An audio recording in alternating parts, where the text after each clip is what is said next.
What was the initial reaction you got when this pick was made? We were streaming on Friday. What was the initial scouting report reaction? One guy told me Rich. Another one said good Shanahan. Just explain fit. that. Rich, when as I, when in I say little Rich, hybrid. like we had him in the 5th. Now I think once you get to late 3rd, early 4th, there are going to be some discrepancies on boards. I think Drake Jackson's the type guys like that, and most people are going to be relatively in the same ballpark. When you talk about specific running backs, especially Kyle Shanahan running backs, he doesn't need you to be elusive. He doesn't need you to catch the ball. Like, I don't think a lot of people think he's going to be great in the passing game. I would say the 49ers don't really throw it to running backs.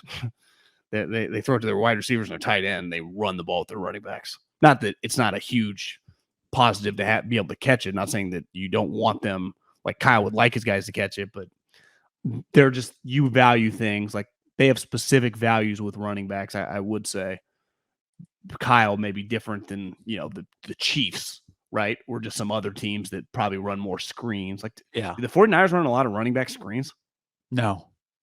That's, like, unless you count Debo as a running back. Yeah, you coach, you work for Andy. Like, your running backs, like, part of Clyde is he's basically like a receiver, right? I mean, the 49ers just want you to run zone and run it a lot and fucking not go out of bounds. So, there's a few conversations to have after they draft this guy. One is about Trey Sermon. I go back, and I remember last year after the 49ers drafted Elijah Mitchell.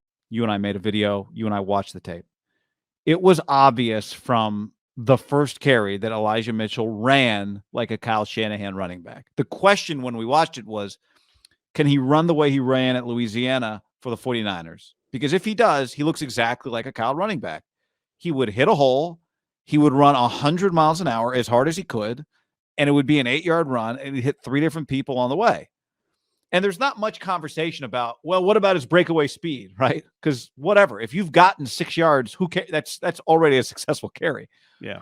And it was obvious, I thought, very quickly. And again, this is not revisionist history. Go check the tape. We did it after they drafted him, and we both said, this guy looks like a Kyle running back. When I watched Ty Davis-Price, to me, he looks better, I thought, his LSU tape than Trey Sermon's tape. He just looks to me closer. He reminded me of that feeling when we watched Elijah Mitchell. I'm not saying he looks like Elijah Mitchell.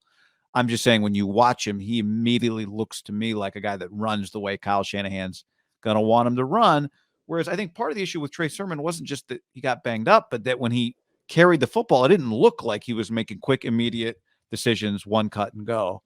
And this guy, to me, I can understand why Kyle Shanahan watched this guy and said, I want this player to play for me.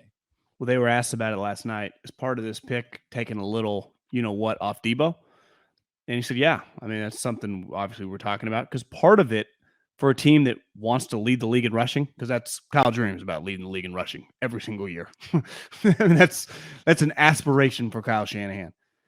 How many times last season we're like, we hope to have 2 healthy running backs going into this game. I mean, they had, for a team that had 7 running backs to start the season, one of them got hurt sitting on a chair. Mozart disappeared with 3 different injuries. Elijah Mitchell was hurt by the second game. Trey Sermon's first career carry, he got knocked out. I mean, they disappeared. So you could argue 2 things. One, Kyle Shanahan is going to need a lot of depth at that position, just the way he's asked him to play. And 2, part of avoiding Debo from having to carry the load is to have running backs.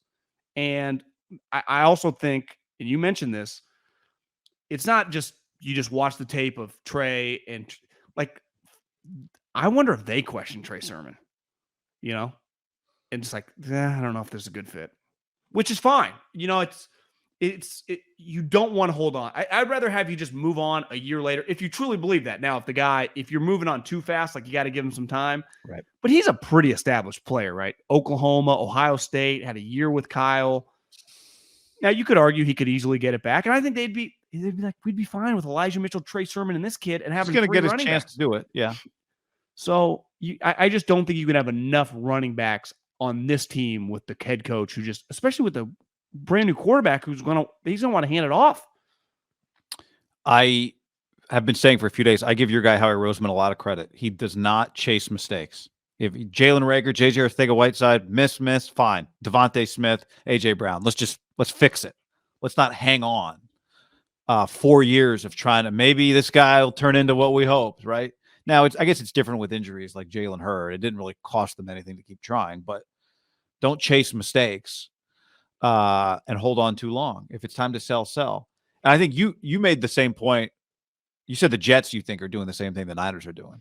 Well, they've taken 2 running backs really high the last 2 years. I think last year was a 4th, this year a 2nd. I think 2 things really help a young quarterback. The tight end, just because he's so much closer typically than most of the receivers on routes, right? And definitely a running back. I think early on in Dak's career, think how much Dak benefited from Sweet Zeke. Just every game, hand the guy the ball 20 times. I mean, part of like Dak's come back to earth a little bit. Well, what's happened the last couple of years? Zeke can't really run. They're You really call him Sweet Zeke? Well, I'm just saying when Zeke was sweet. No, I like Sweet Zeke. I was like, if he had Zeke turned into a great running back instead of Walter Payton's sweetness, you could have called him Zekeness. But for like 2 years, 2.5 years, he was one of the best running backs in the league. Like he was a fucking monster. And he got paid. You don't. And now he's not. The 49ers don't need a monster, but they just need guys you can hand the ball off because it makes it very easy on the quarterback. I get the Bills credit. Last night they take Dalvin Cook's brother in the 2nd round. What's going to help Josh Allen out? Just can't put all the pressure on him. Hand it off. People have been telling Andy Reid to hand it off for years, and he's like, "No, I'm going to throw." Luckily, Kyle wants to run. Debo was their 3rd leading rusher last year in terms of attempts, right? Trey Sermon, 41 carries. Actually, I would have guessed it was like 28, but it was 41 for Trey Sermon. I do think he had a game where he got like 15. I mean, part of Debo, it was working, so why wouldn't you do it? But I think they got to the point where they started using him a lot because they didn't have a choice. Yeah, I mean, part of it is you're playing in all these high leverage games, so you just, you don't want him. You use 8 carries week 3 against the Lions. You don't want to have to do that. It's basically the equivalent when you say of like Kevin Durant playing like 10 straight games, 40 minutes. You ideally don't want to have to do that, but like that's right. In football, you don't get load management days, right? You don't. I mean, you do in practice. You don't take Sundays off, but there are days where it's like, let's not give this guy carry. Yeah. Okay, with the division on the line against the Seahawks, well, against the Rams, division on the line won't be on the line against the Seahawks, but you wouldn't think. But Kenneth Walker, Rashad Penny. No. Pete Carroll's like, I'm going to run it 70 times a game.